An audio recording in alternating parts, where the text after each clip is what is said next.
ಯಾತಕ್ಕಾಗಿ ಹೋರಾಟ, ಎಲ್ಲಿವರೆಗೂ ಹೋರಾಟ?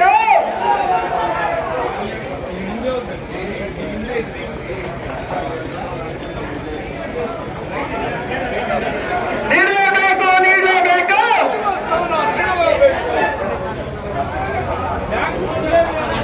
ನೀಡಲೇಬೇಕು, ನೀಡಲೇಬೇಕು. ಅಯೋಧ್ಯಕ್ಕಾಗಿ ಬಂದ,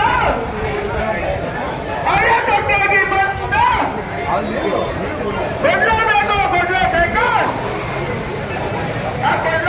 ನಮ್ಮ ಶಾಸಕರಾದ ಎಸ್ ಎನ್ ನಾರಾಯಣಸ್ವಾಮಿ ಮೇಲೆ ಒಂದು ಅಭಿಮಾನದಿಂದ ಅವರಿಗೆ ಮಂತ್ರಿ ಸ್ಥಾನ ಸಿಕ್ಕಿಲ್ಲ ಅನ್ನೋ ಒಂದು ಕಾರಣಕ್ಕೆ ಇವತ್ತು ಬಂಗಾರಪೇಟೆ ಬಂದನ್ನ ಯಶಸ್ವಿಯಾಗಿ ಆಚರಣೆ ಮಾಡಿದ್ದಾರೆ.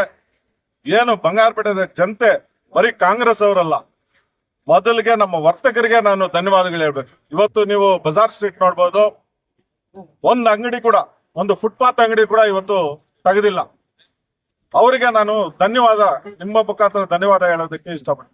ಯಾಕಂದ್ರೆ ಅವ್ರ ಜೊತೆಯಲ್ಲಿ ನಾವು ಕಾಂಗ್ರೆಸ್ ಅವ್ರು ಸೇರ್ಕೊಂಡು ಇವತ್ತು ಈ ಬಂದನ್ನ ಆಚರಣೆ ಮಾಡಿದ್ದೀವಿ.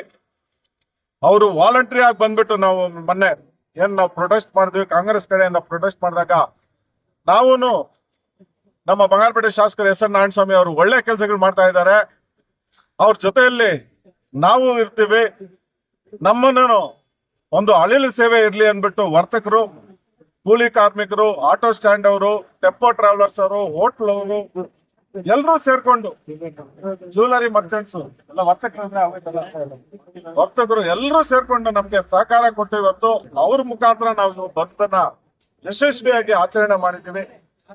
ಮುಂದಿನ ದಿನಗಳಲ್ಲಿ ಕೋಲಾರ ಜಿಲ್ಲೆಗೆ ಒಂದು ಸಚಿವ ಸ್ಥಾನ, ಕೋಲಾರ ಮತ್ತು ಚಿಕ್ಕಬಳ್ಳಾಪುರ ಜಿಲ್ಲೆಗೆ, ಅದರಲ್ಲೂ ನಮ್ಮ ಶಾಸಕರಾದ ಎಸ್ ಎನ್ ನಾರಾಯಣಸ್ವಾಮಿಗೆ ಮೊದಲ ಆದ್ಯತೆಯಲ್ಲಿ ಕೊಡ್ಬೇಕಂದ್ಬಿಟ್ಟು ನಾವು ಡಿ ಕೆ ಶಿವಕುಮಾರ್ ಅಲ್ಲಿ, ಮಲ್ಲಿಕಾರ್ಜುನ್ ಖರ್ಗೆ ಅವರಲ್ಲಿ, ಸಿದ್ದರಾಮಣ್ಣ ಅವ್ರ ಜೊತೆಯಲ್ಲಿ, ರಾಹುಲ್ ಗಾಂಧಿ ಜೊತೆಯಲ್ಲಿ, ಕೆ ಸಿ ವೇಣುಗೋಪಾಲ್ ಮತ್ತು ಸುರ್ಜಿವಾಲಾ ಅವರ ಹತ್ರ ಒಂದು ಮನವಿ, ನಮ್ಮ ಜಿಲ್ಲಾ ಅಧ್ಯಕ್ಷರ ಮುಖಾಂತರ ನಾವು ಆ ಮನವಿಯನ್ನ ಕಳಿಸಿ ನಮ್ಮ ಜಿಲ್ಲೆಗಳಿಗೆ ಒಂದು ಪ್ರಾತಿನಿಧ್ಯ ಕೊಡ್ಬೇಕಂದ್ಬಿಟ್ಟು ಮನವಿ ಮಾಡ್ಕೊಂತ ಇದ್ವಿ.